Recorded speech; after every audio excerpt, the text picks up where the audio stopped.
Hello everyone, welcome back to my YouTube channel commerce Vidya. आज हम next organising का last topic करने वाले हैं। टॉपिक का नाम है डेलीगेशन और डिसेंट्रलाइजेशन।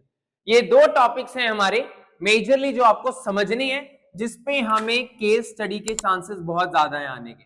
ध्यान रखना है, इससे मैक्सिमम टाइम पे केस स्टडी आती है, तो आपको समझ में आ जाना चाहिए कि डेलीगेशन और डिसेंट्रलाइजेशन को क्लियरली हमें समझना ही समझना है। ठीक है, चलो स्टार्ट करते हैं। डेलीगेशन टॉपिक और डिसेंट्रलाइजेशन केस स्टडी में मेजर 3 पॉइंट से हमें पता चल सकता है कि यहां पे डेलीगेशन लगेगा या डिसेंट्रलाइजेशन। मैं कॉमनली वो आपको बता देता हूं, फिर आपको समझ में आ जाएगी सारी बात। ठीक है, जो डेलीगेशन है, ध्यान रखना, ये हमेशा टेम्परेरी होती है, और जो डिसेंट्रलाइजेशन है वो हमेशा परमानेंट होती है। पहला तो ये केस स्टडी से पता लग जाएगा। डेलीगेशन का मतलब है मैंने किसी को काम दे दिया कुछ समय के लिए, बिकॉज मैं कहीं बिजी हूं या मुझे कोई और काम करना है, तो मैंने काम को किसी और को दे दिया कुछ समय के लिए, उसको बोलते हैं डेलीगेशन। मैंने वो काम परमानेंटली किसी को दे दिया, उसको कहते हैं डिसेंट्रलाइजेशन। केस स्टडी में ये देखना पड़ेगा मैंने अपना काम बर्डन कम करने के लिए दिया है या परमानेंटली शिफ्ट कर दिया है, यहां से पता चलेगा। डेलीगेशन मेजरली होती है टॉप लेवल पे, और ये होती है मिडिल और लोअर लेवल पे। ठीक है, जो डेलीगेशन होती है वो सिंगल टाइम होती है। मैंने काम डेलीगेट कर दिया, मैं हूं मैनेजर, मैंने 2 दिन के लिए काम किसी को दे दिया, अब वो आगे नहीं दे सकता। बट डिसेंट्रलाइजेशन मल्टीपल लेवल हो सकती है।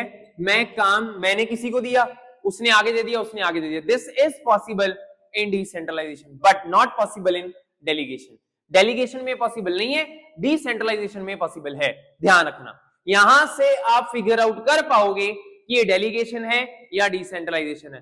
बहुत ही सिंपल टॉपिक है, टेम्परेरी, परमानेंट, और यहाँ पे top level, middle, lower level, यहाँ पे सिंगल है, और ये हमारा मल्टीपल लेवल पे। समझ आ गई बात? चलो आगे चलते हैं। डेलीगेशन के अंदर इट इज कंपल्सरी, कंपनी के अंदर डेलीगेशन करना जरूरी है। कोई ना कोई टाइम तो ऐसा आएगा कि आप बर्डनाइज हो जाओगे, कभी ना कभी तो कंपनी में होगा कि आपको थोड़ा बर्डन ज्यादा मिल गया, आपको काम अपना शिफ्ट करना है, ये चांसेस हैं, तो डेलीगेशन कर सकते हो। बट ये ऑप्शनल होती है। ऑप्शनल मतलब आपको छोटी कंपनियां मत करो डिसेंट्रलाइज, सारा काम खुद करो, बट डेलीगेट तो कभी ना कभी आपको करना पड़ेगा। डिसेंट्रलाइजेशन ऑप्शनल है। आगे, इट हैज लेस फ्रीडम, यहां फ्रीडम कम है। मैं हूं टीचर, स्कूल में 2 दिन की छुट्टी पे चला गया, मैंने अपना काम किसी और कॉमर्स के टीचर को दे दिया, मैं उसको काम दे के आया हूं, बट अपनी पूरी फ्रीडम नहीं देके आया जितनी मेरे पास थी, तो यहाँ पे फ्रीडम कम है। यहाँ पे फ्रीडम पूरी है, मैंने एक टीचर ही अपॉइंट कर दिया, अब उसको पूरी फ्रीडम है। यहाँ पे it is the result of division of work, काम को डिवाइड कर दिया, क्योंकि मुझे लग रहा था मेरे पास बर्डन ज्यादा है, मैंने काम को डिवाइड कर दिया, दिस इज कॉल्ड डेलीगेशन। इसमें पॉलिसी बनाई कंपनी ने कि ये 4 बंदे इसके अंदर 4 काम करेंगे, उनके अंदर 4 काम करेंगे, वो पॉलिसी फ्रेम हुई है। फिर it has limited scope, already बात कर चुका हूं, ये जो बंदे को मैं काम डिवाइड करूंगा, कुछ टाइम के लिए ट्रांसफर करूंगा, वो डिसीजन नहीं ले सकता बड़े बड़े, वो छोटे छोटे डिसीजन ले पाएगा, वो भी मुझसे पूछ के, मेरे से बिना पूछे नहीं, इसलिए इसका स्कोप लिमिटेड है। ये बंदे को तो ट्रांसफर कर दिया गया, ये अपने डिसीजंस खुद ले सकता है।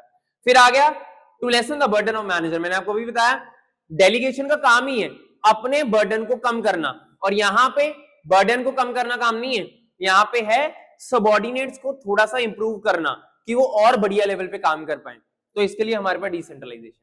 क्लियर? ये मैंने 2 टॉपिक करवाए, आप इसका स्क्रीनशॉट भी ले सकते हो, क्योंकि बहुत ही इंपॉर्टेंट टॉपिक है, केस स्टडी में मैक्सिमम टाइम पे आपको ये मिलेगा ही। क्लियर? ध्यान रखना है, टॉपिक मैक्सिमम टाइम पे आता ही होता है पेपर में। इसके बाद हमें एक चीज और ध्यान में रखनी है, मैंने आपको इस चैप्टर में 3 मेजर टॉपिक करवाए, formal organisation, informal, functional, divisional, delegation, decentralisation, organising का प्रोसेस। ये 4 मेजर टॉपिक है, 3 तो बहुत ही इंपॉर्टेंट है, 4th वाला एमसीक्यू फॉर्म में आता है जो ऑर्गेनाइजिंग का प्रोसेस है। ये तीनों टॉपिक में से आपको एक टॉपिक पेपर में मिलेगा ही मिलेगा, श्योर शॉट है। ये तीनों टॉपिक को अच्छे से पढ़ के जाना, और मोस्ट प्रोबेबली यही वाला टॉपिक होता है जिसके आने के चांसेस ज्यादा होते हैं। क्लियर? इसके बाद जो अगला चैप्टर है हम स्टार्ट करेंगे staffing. Okay, bye, take care.